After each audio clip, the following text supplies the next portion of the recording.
اچھا دیکھیں کتنے گستاخ ہیں. دوسری طرف انبیاء کے بارے میں کہتے ہیں جی سارے نبی کہیں گے آج ہمیں اپنی فکر ہے, تم کسی اور کے پاس جاؤ.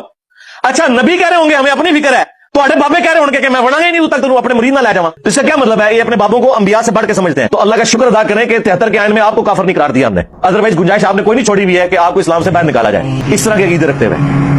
جب ایک بندہ غیر نبی کو انبیاء سے پڑھا دے, اس سے بڑی کیا گستاخی کسی پیغمبر کی ہو سکتی ہے؟ نبی علیہ السلام کا فرمان ہے کہ میرے ایک امتی کی شفاعت کے سبب قبیلہ مضر کے لوگوں سے زیادہ لوگ جنت میں جائیں گے. اور ایک روایت میں ہے قبیلہ بنی تمیم سے زیادہ لوگ جنت میں جائیں گے میرے ایک امتی کی شفاعت کے سبب.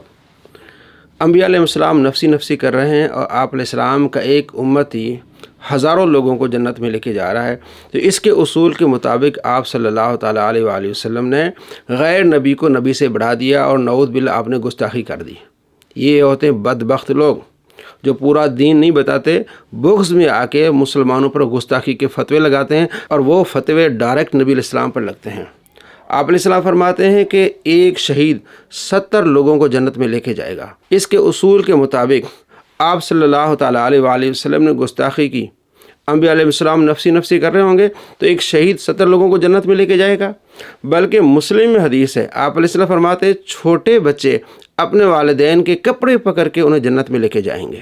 چھوٹے بچے اپنے والدین کو پکڑ کے جنت میں لے کے جا رہے ہیں اور دوسری طرف انبیاء علیہ السلام نفسی نفسی کر رہے ہیں, تو اس نے نبی علیہ السلام کو گستاخ بنا دیا. نعوذ باللہ من ذالک, اور یہ خود گستاخ ہو گیا اور کافر ہو گیا. ایسے گستاخوں اور کافروں سے بچیں جو اولیاء کرام کے بغض میں نبی علیہ السلام کو گستاخ بنا دیتے ہیں. نعوذ باللہ من ذالک. بخاری میں حدیث ہے آپ علیہ السلام فرماتے ہیں مومن بھی شفاعت کریں گے. اور یہ کہہ رہا ہے کہ نبی تو نفسی نفسی کریں گے, یہ کہہ رہے ہیں کہ ہمارے بابے کہہ رہے ہیں کہ ہم اس وقت تک جنت میں نہیں جائیں گے جب تک اپنے مریدوں کو ساتھ نہ لے کے جائیں. یہ حدیث میں ہے, نسائی میں حدیث ہے. آپ علیہ السلام فرماتے ہیں تم دنیا کے معاملات میں جس طرح ایک دوسرے سے جھگڑتے ہو اپنا حق لینے کے لیے, اس سے زیادہ تم اللہ کی بارگاہ میں جھگڑو گے. یا اللہ اس بندے کو چھوڑ دے, یہ میرے ساتھ نمازیں پڑھتا تھا, اس نے میرے ساتھ روزے رکھے ہیں, اس نے میرے ساتھ حج کیا ہے. اللہ فرمائے گا جاؤ جن کو پہچانتے ہو ان کو جہنم سے نکال کے جنت میں لے کے جاؤ. اور پھر عرض کریں گے اللہ جن کو ہم پہچانتے تھے ان کو تو ہم جنت میں لے کے آ گئے, اب اور بھی رہتے ہیں. اللہ فرماتا ہے جن کے دل میں رائی کے ذرے کے برابر بھی ایمان ہے نا, ان کو بھی جہنم سے نکال کے جنت میں لے کے جاؤ. وہ اس وقت تک جنت میں نہیں جائیں گے. تو ہمارا ایمان ہے اسی حدیث پر, نبی علیہ السلام کے فرمان پر. نسائی میں یہ حدیث ہے, مسلم میں یہ حدیث ہے, بخاری میں حدیث ہے. الحمدللہ جو ہم سے سنی مسلمان محبت کرے گا ہم ان تمام سنی مسلمانوں کو پکڑ کے جنت میں لے کے جائیں گے, کیونکہ ہمارے نبی کا فرمان ہے. انشاءاللہ العزیز ہم نبی علیہ السلام کی سنت پر چلتے ہیں. اولیاء کرام نے ان احادیث کو پڑھا اور کہا کہ جو ہمارا مرید ہوگا ہم اس کو جنت میں لے کے جائیں گے. اس وقت تک ہم جنت میں نہیں جائیں گے کیونکہ ہمارے نبی صلی اللہ تعالیٰ علیہ وآلہ وسلم کا فرمان ہے. تو اس نے کیا کہا کہ یہ ولیوں کو نبیوں سے بڑھا دیتے ہیں, گستاخی کر دیتے ہیں. غیر نبی کو نبی سے بڑھانا یہ گستاخی ہے. اور 73 کے آئین میں ہم نے آپ کو گستاخ قرار نہیں دیا. تیرے کون سے بندے تھے 73 کے آئین میں؟ سنی اور شیعہ تھے. تو کہتا نا میں سنی ہوں نہ شیعہ ہوں. اہل سنت دیوبند اہل حدیث یہ سارے شامل تھے. تیرا تو کوئی بندہ نہیں تھا. ہاں تیرے بندے تھے قادیانی, ان کو ہم نے کافر قرار دیا ہے. وہ تمہیں تکلیف ہو رہی ہے. یہ گستاخ ہے. اصل میں پوری حدیث نہیں بیان کر رہا.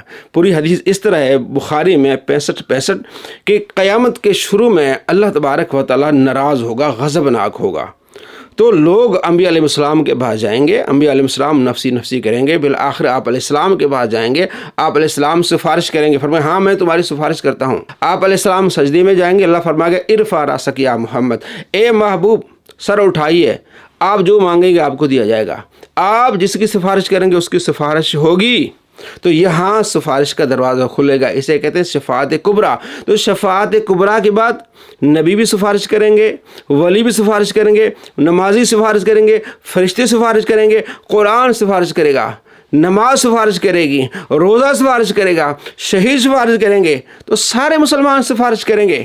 جو مسلمان کہتا ہے کہ اللہ کے ولی سفارش کریں گے تو اس شفاعت کبریٰ کے بعد, لیکن اس کے دل میں بغض ایسا آیا, پہلے حصے کو بیان کر کے مسلمانوں کو گستاخ بنا دیا اور یہ نبی علیہ السلام پر اس نے حکم ڈال دیا. اتنا بڑا گستاخ. ایسے گستاخوں سے بچیں, پورا دین سیکھیں. ایسے گستاخوں کے پاس مت جائیں جو تمہیں جہنمی بنا دیں. اس کا عقیدہ اس کو یہ جہنم میں لے کے جائے گا, کیونکہ اس نے نبی صلی اللہ تعالیٰ علیہ وآلہ وسلم پر گستاخی کا لیبل لگایا ہے. جو نبی علیہ السلام کو گستاخ ہے وہ مسلمان نہیں رہتا. اور اس نے یہ اپنے چھوکروں کو یہ سکھایا ہے.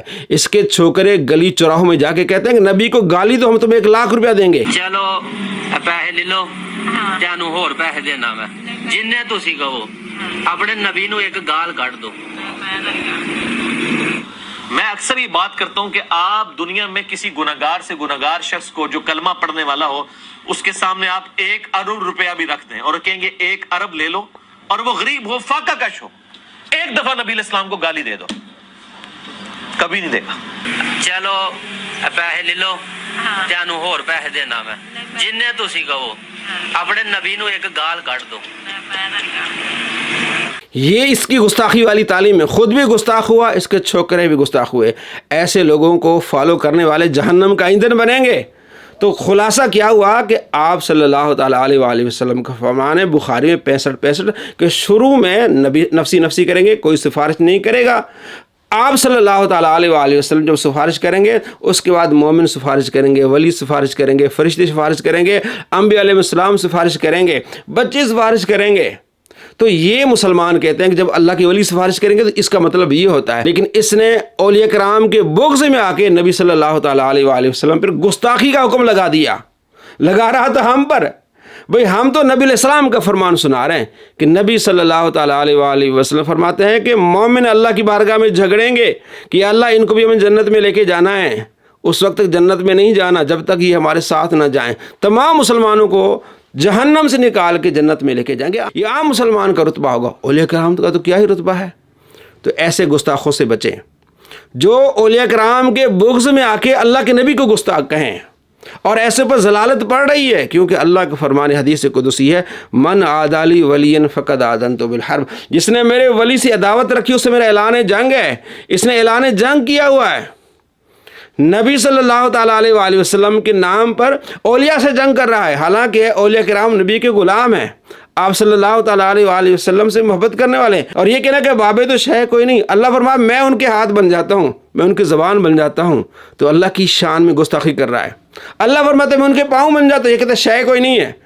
ایسے ذلیل ہوتے ہیں, بغض میں آ کے نبی صلی اللہ تعالیٰ علیہ وآلہ وسلم کو گستاخ کہتے ہیں اور اپنے ماننے والوں کو تعلیم دیتے ہیں کہ نبی کو گالی دو, پھر وہ بھی کافر اور جہنمی بن جاتے ہیں. اپنی آخرت کی فکر کریں. ایسوں کے پیچھے جا کے جہنم کا ایندھن نہ بنے, عاشق رسول بنے. اللہ آپ کو سلامت رکھے.